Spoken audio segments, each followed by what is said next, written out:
Alright guys, स्वागत है आपका इस वीडियो में। तो फाइनली यहाँ पे the beginning after the end का 4th एपिसोड आ चुका है और यहाँ पे हमें एपिसोड की शुरुआत में फिर से आर्थर का सीन दिखाया जाता है। आपको याद होगा सिल्विया ने उसको यहाँ पे भेज दिया था पोर्टल के थ्रू और इधर वो एक जंगल में आ चुका था। यहाँ पे आते साथ ही उसको एक लड़की की चिल्लाने की आवाज सुनाई देती है और उसको समझ आ जाता है कि भाई आसपास इंसान है। तो वो यहाँ पे भागना शुरू करता है अपने पैरों में एनर्जी का इस्तेमाल करके। वो एक पेड़ पे आ जाता है और फाइनली जब वो इधर पहुंचता है तो वो देखते हैं इधर कुछ लुटेरे टाइप होते हैं जिन्होंने एक एल्फ लड़की को पकड़ रखा होता है और ये लोग उसको बेचने के बारे में सोचते हैं, मतलब उसको एक स्लेव बना के बेचेंगे ये लोग। ठीक है, ये काफी ज्यादा पैसा कमा के देगी इनको, इसलिए ये लोग इसको गाड़ी में डाल देते हैं और अपने साथ लेके जाने लग जाते हैं। अब यार आर्थर को याद आता है कि जिन लुटेरों ने उन लोगों के ऊपर पहले हमला किया था उनका भी यही मेन मकसद था। उस समय उन्होंने कहा था कि औरतों और बच्चों को कोई नुकसान मत पहुंचाना क्योंकि उनकी कीमत घट जाएगी अगर उन्हें चोट पहुंची तो। ठीक है ना, तो आर्थर को समझ आ जाता है कि ये नॉर्मल सी चीज है। अब यार इस समय आर्थर को गुस्सा तो आ रहा होता है, वो सोचता है कि इन लोगों को मार डाले, लेकिन यार उसको सिल्विया की बात याद आती है कि यार नेगेटिव इमोशंस उसको कंट्रोल करने हैं और यही बात आर्थर याद करता है कि वो ठीक है इस बार अपने नेगेटिव इमोशंस को जीतने नहीं देगा।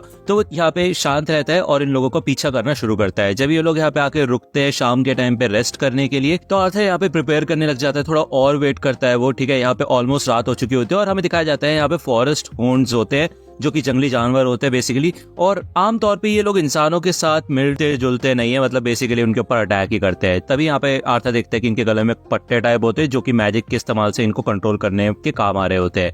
आर्थर इनके ऊपर कुछ मूंगफलियां टाइप फेंकता है, ठीक है, जिससे कि ये सारे के सारे चिल्लाने लग जाते हैं। ये लोग सोचते हैं कि भाई क्या हो गया। तभी यहाँ पे एक बंदा जब उनको शांत करने के लिए आता है तो उनको मारता है वो। ओके, तभी इधर फाइनली आ जाता है आर्थर और उसके ऊपर अटैक कर देता है। उसका चाकू वो ले लेता है, ठीक है। जिसके बाद दूसरा बंदा आता है, वो दूसरे बंदे को भी जान से मार देता है। तीसरा बंदा आता है, उसके पैर पे कट मार देता है और यहाँ पे फाइनली चौथा बंदा जो इनका लीडर होता है वो आ जाता है। उसको ये तीसरा बंदा बता चुका होता है कि ये बच्चा एक मेज है तो बच के रहना।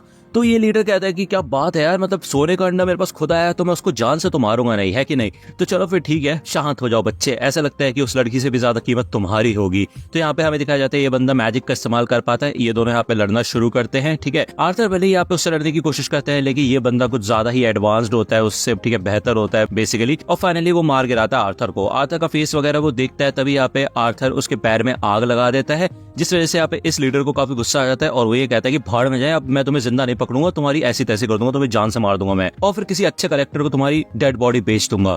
यहाँ पे फाइनली आर्थर एक काफी खतरनाक अटैक करता है जिससे कि वो अपने मैजिक का इस्तेमाल करके चाकू घुमाता है और उसके सर पे मार देता है। अब यार तीसरे बंदे के पैर पे तो कट लगा था तो वो जिंदा होता है, ठीक है। वो यहाँ पे अपनी जान की भीख मांगता है। तो आर्थर कहता है कि वैसे देखा जाए तो उस बच्ची ने भी तुमसे यही कहा होगा लेकिन तुमने उसकी बात काम आनी थी, तो वो उसको भी मार देता है इन दी एंड। ठीक है, फाइनली वो इस बच्ची को फ्री कर देता है, ठीक है, और वो यही कहता है कि अब वो सेफ है। यहाँ पे थोड़ी चोट वगैरह लग चुकी होती है आर्थर को, जिससे देख के लड़की शॉक हो जाती है। तो यार आर्थर यही सोचता है वैसे नॉर्मल चाइल्ड के लिए तो ये काफी ज्यादा खतरनाक चीज होगी, तो उसे समझ आ जाता है कि उसको ये डेड बॉडीज छुपानी होगी। वो यही सोचता है कि आज से पहले वो कभी भी अपनी एज के किसी बच्चे के साथ नहीं मिला है, ज्यादातर बड़े लोगों के साथ ही रहा है, तो वो ये सारी डेड बॉडीज को छुपा देता है। वो ये कहता है कि आगे ऐसी कुछ चीजें थी जो बच्चों को नहीं देखनी चाहिए। तो ये बच्ची कहती है कि तुम भी तो बच्चे ही हो, तुम कौन सा बड़े हो। भले वो किडनैपर्स के बारे में पूछती है कि उनका क्या हुआ, तो आर्थर बता देता है कि उनका एक एक्सीडेंट हो गया, तो अब तुम बिल्कुल सेफ हो, तुम्हें चिंता करने की कोई जरूरत है नहीं। तो आर्थर यहाँ से जाने की तैयारी करता है क्योंकि ऑब्वियस बात है उसको अपनी फैमिली के साथ रीयूनाइट होना है, लेकिन ये लड़की काफी ज्यादा डर रही होती है और वो चाहती है कि आर्थर उसके साथ चले। ठीक है, वो ये सोचते हैं कि यार तुम मेरे को ऐसे अकेले छोड़ नहीं सकते यहाँ जंगल में। तो आर्थर कहता है कि वैसे एक एल्फ को तो जंगल में सेफ महसूस होना चाहिए ना। तो यार वो लड़की बताती है कि उसके पेरेंट्स ने उसे बताया था गोलेम्स के बारे में जो कि बच्चे को देखते साथ ही खा जाते हैं।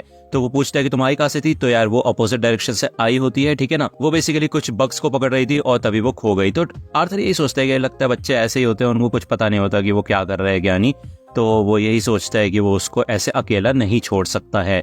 ठीक है, अब जहाँ तक बात है इन होन्ड्स की, तो वो इसके बारे में सोचते हैं कि बेसिकली क्या करें, इनको जान से मार देना चाहिए, लेकिन उससे पहले ये लड़की बोलती है कि हमें इनको आजाद कर देना चाहिए क्योंकि हमें हर जीवित चीज की रिस्पेक्ट करनी चाहिए। हम फॉरेस्ट वाले लोग ऐसा ही करते हैं। तो आर्थर तो सोचते हैं कि ये इनके ऊपर अटैक ना कर दे, लेकिन ये शांति से इधर से निकल जाते हैं। ठीक है, जिसके बाद ये लोग आगे बढ़ना शुरू करते हैं, मतलब जहाँ पे ये लड़की रहती है उस तरफ जाना शुरू करते हैं। ठीक है ना, एक जगह ये लोग रुकते हैं और फाइनली आर्थर उससे उसका नाम पूछता है। इस लड़की का नाम होता है टेसिया एरेलिथ। ठीक है, आर्थर अपना नाम बता देता है और ये कुछ खाते हैं, मतलब आर्थर ने बनाया होता है, लेकिन ये कुछ खास टेस्टी होता नहीं है। तो आर्थर को समझ आता है कि भाई बच्चे ऐसे होते हैं। वो ये कहता है कि अगर तुम्हें भूख लग रही हो या ना लग रही हो, लेकिन फिर भी तुम्हें खाना पड़ेगा। ये बात सिल्विया ने उससे कही थी, तो वो ये सोचता है कि वो धीरे धीरे करके सिल्विया की तरफ बात करना शुरू कर चुका है। ठीक है, टेसिया ये कहती है कि मेरे को तो कुछ मीठा खाना है। तो यार आर्थर यही सोचता है कि भाई वो टेसिया से काफी सारी चीजें सीख सकता है, क्योंकि वो एक बच्ची है कि बच्ची की तरह कैसे रहा जाता है। ओके, आज से पहले क्योंकि वो सिर्फ न्यूट्रिशन पे ध्यान देता था, वो टेस्ट के ऊपर नहीं जाता था ज्यादातर। टेसिया उससे पूछती है कि तुम इस एल्शायर के फॉरेस्ट में कर क्या रहे हो। तो आर्थर बता देता है कि वो अपनी फैमिली से अलग हो चुका है। तो ये दोनों भाई खुश, मतलब बेसिकली अपनी फैमिली से अलग हो चुके हैं। तो ये दोनों फिर से अपनी ट्रिप पे निकल जाते हैं, आगे बढ़ना शुरू करते हैं। ठीक है, टेसिया बताती है कि उसके पेरेंट्स बिजी रहते हैं, इस वजह से वो अपने ग्रैंडपा के साथ और केयरटेकर्स के साथ रहती है। ठीक है, यहाँ पे कुछ बग्स होते हैं जो कि आसपास उड़ रहे होते हैं टेसिया के, और ये मतलब जुगनू की तरह होते हैं बेसिकली। ठीक है, ये मार्क करने के लिए इस्तेमाल किया जाता है इनको। ओके, आर्थर ये सोचते हैं कि अच्छा तो ऐसे बच्चे खेलते हैं। तो यार टेसिया ये कहती है कि एक बार मेरी माना अवेकन हो जाए, उसके बाद मैं ट्रेनिंग करना शुरू कर दूंगी, मेरे को एक मास्टर भी मिलेगा। तभी यहाँ पे हमें दिखाया जाता है कि वो जो हून था जिसको इन्होंने आजाद किया था, वो अभी भी इनका पीछा कर रहा होता है। फाइनली ये रात में एक कैंप सेटअप करते हैं। तो आर्थर मन में ये सोचता है कि शायद उसने गलत किया, उनको जिंदा छोड़ के उनको पहले ही मार देना चाहिए था, क्योंकि उनकी आवाजें आ रही होती है रात में। ठीक है, तो वो टेसिया को यही कहता है कि तुम चिंता मत करो, तुम सो जाओ। ठीक है, और वो उसको भेज देता है। अब आपको याद होगा यार, सिल्विया ने उसको एक जेम स्टोन टाइप दिया था जो कि उसने फेदर में लपेटने के लिए कहा था, और वो यही सोचता है कि भाई सिल्विया उससे चाहती क्या थी। तभी यहाँ पे बार बार यार टेसिया आती रहती है। वो आर्थर को ये कहती है कि भले मेरे ग्रैंडमा ने कहा था कि मैं कभी किसी लड़के के साथ ना सोऊं, लेकिन तुम बाहर सेफ नहीं हो, तुम्हें भी अंदर आके सो जाना चाहिए। ठीक है, भले आर्थर उसको मना करते हैं, लेकिन वो परसिस्टेंट होते काफी, बेसिकली उसको काफी ज्यादा डर लग रहा होता है अकेले रहने में। ठीक है, तो वो यहाँ पे इन दी एंड उसको अंदर ही बुला लेती है, और वो ये कहती है कि प्लीज यहीं पे रहना, बाहर मत जाना। ठीक है ना, वो यही बताती है कि यार वैसे तो इंसानों के ऊपर उसको ट्रस्ट नहीं है, क्योंकि हमारे मतलब फैमिली में ऐसा कहा जाता है कि जो इंसान होते हैं वो काफी ज्यादा ठरकी होते हैं, उनकी काफी सारी वाइफ्स होती हैं। ठीक है, तो आर्थर कहता है कि ऐसा थोड़ी ना होता है भाई, एल्फ में भी होते होंगे ऐसे लोग, तो और तुम्हें पता भी है कि ठरकी कहते किसको है।